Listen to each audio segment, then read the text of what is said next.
Hello and welcome to Spindigo Arcade. I'm Josh and I'm going to be diving in to some old school games, sharing my experience with you as I explore the classics. If you're interested in this kind of content, please like and subscribe to stay updated. I've got the Super Nintendo Entertainment System as part of the Nintendo Switch Online expansion pack, and it comes with tons of games from the 90s. There's quite a lot to choose from here. Where does one begin? I remember some of these from my childhood, but many of these titles are brand new to me, so I'll be giving you my first impression. We're starting at the top of the list with Amazing Hebereke from 1994. This is a battle royale with Hebe and friends where each character has special attacks. You use items and traps on each unique stage. As I'm getting into this game, it dawns on me that yes, this game is 100% in Japanese. I managed to find a character selection screen. These are Hebe and friends. There's 8 different characters to choose from. They're all designed in this sort of cute Hello Kitty-esque style. I'm going with Jennifer the Anglerfish. You've got this brief overworld scene with crisp and colorful pixel art, which I love. Jumping right into the first battle, against one opponent, that's Hebe the Penguin. I button mashed my way through the first battle. I was able to get through each round in less than a minute. It's pretty simple so far. As the levels progress, more fighters are added to the battle and the levels become more complex. The pixel art illustration of the levels is actually my favorite part of the game. The action gets more intense when you have up to 4 critters duking it out in a free-for-all. Then you add a layer of clouds for atmosphere, moving elements in each level, and birds dropping items, and it's a recipe for chaos. All of this proves to be a little too much for the SNES to handle, resulting in frame rate issues and some lagging. I'm actually surprised that Nintendo didn't figure out a way to make this run more smoothly on the modern console, the Switch. As you can see, this game is always moving. Even the menus have vibrant moving backgrounds. In a way, I do feel like the excessive motion takes away from the enjoyment of the game, and it could benefit from a little bit of room to breathe. Even the air is moving, as you can see here. The characters all appear in manga and several other games in this Hebereke series developed by Sunsoft, which I would be curious to check out. I did have a fun time overall playing through this game, albeit a little overwhelming at times. It was never difficult. I was able to beat the entire story mode in about 30 minutes. In many ways, this game is like a precursor to cartoony brawlers like Super Smash Bros., which is something I grew up playing, so it's really cool for me to see, where it came from, where it all started. I would definitely recommend giving this game a try if you're interested in the kawaii art style, the 16-bit kind of pixely graphics. It's very colorful. It's definitely got a lot going on. This is a fast-paced multiplayer battle, so if you're into that kind of thing, give it a shot. The next game on the list is Super R-Type, released in 1991. I have never played this game in my life, so we're going to be trying it out for the first time. It was actually released in the United States, so it is in English. I'm going to be using some advanced technology to defend the Earth from the evil mutant aliens. Say less. I'm in. Let's go. The game opens up with a very brief cinematic scene.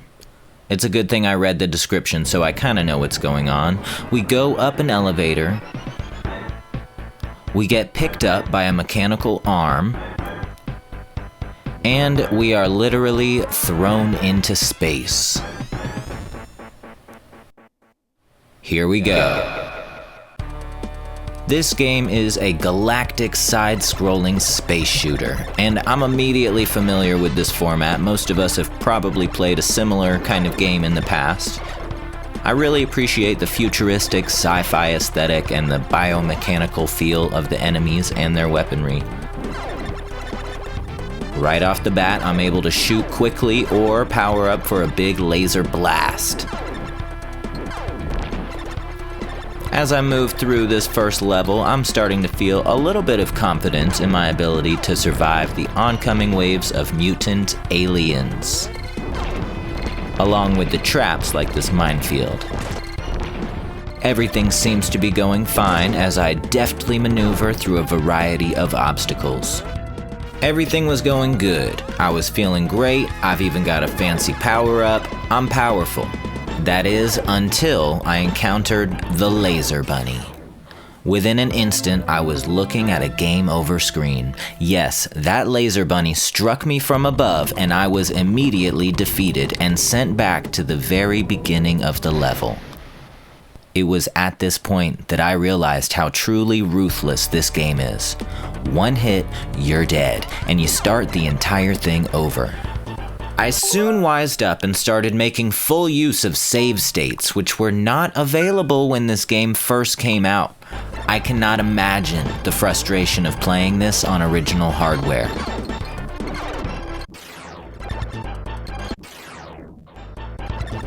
After several attempts, I finally make it past the bunny, and I love how the music crescendos right when I get him.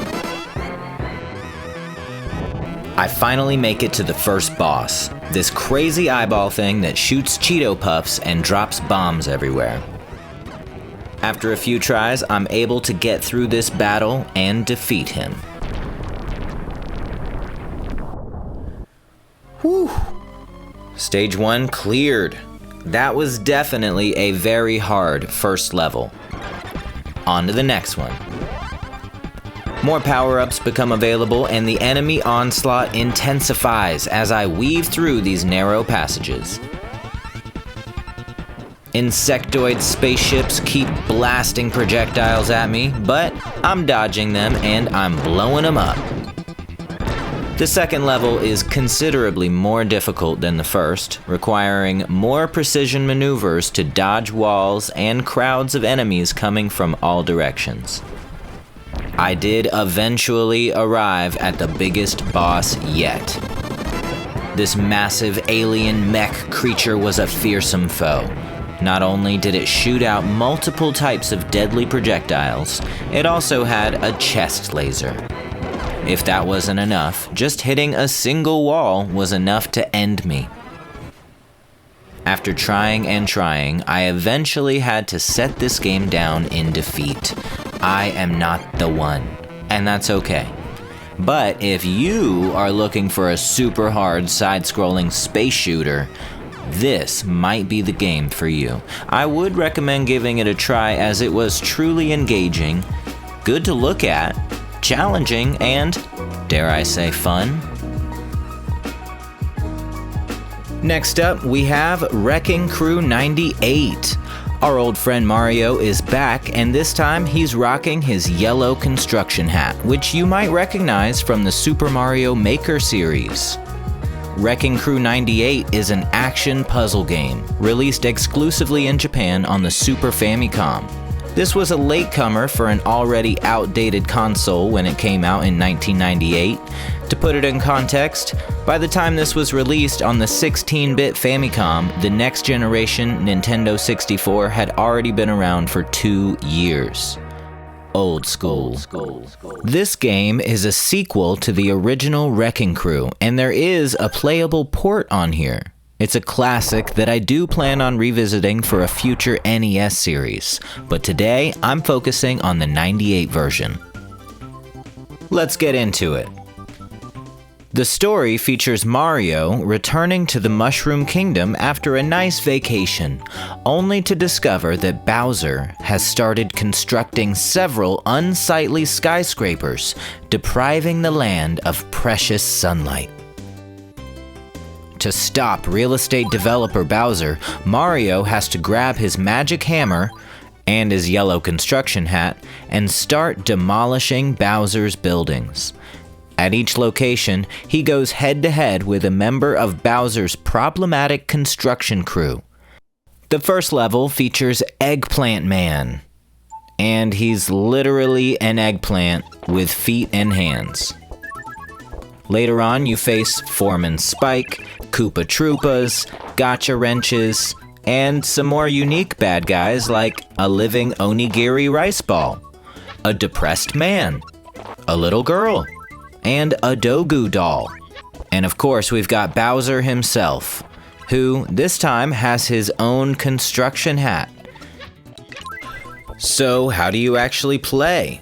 Well, I had a hard time picking up this game. Initially, I took the completely wrong approach. I was just clearing my entire side of the board.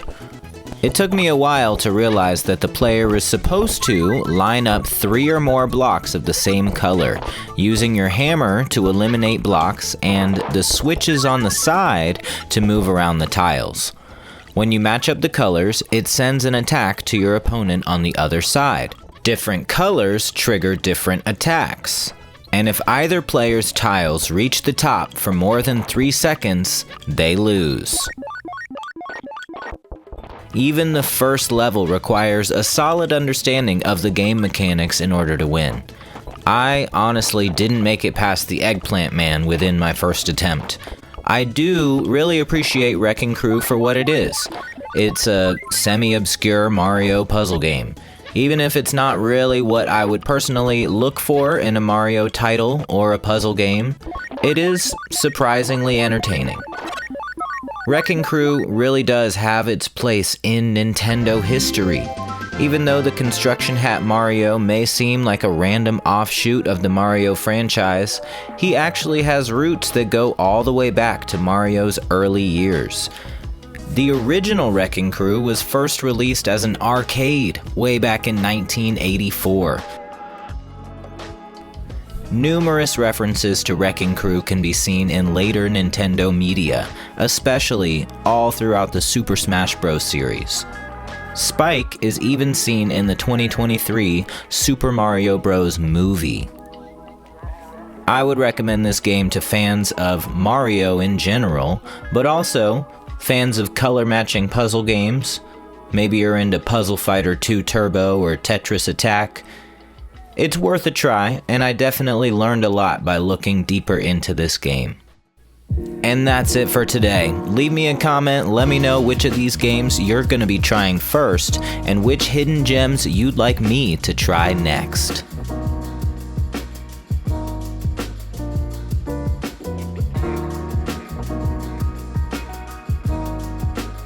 Old school.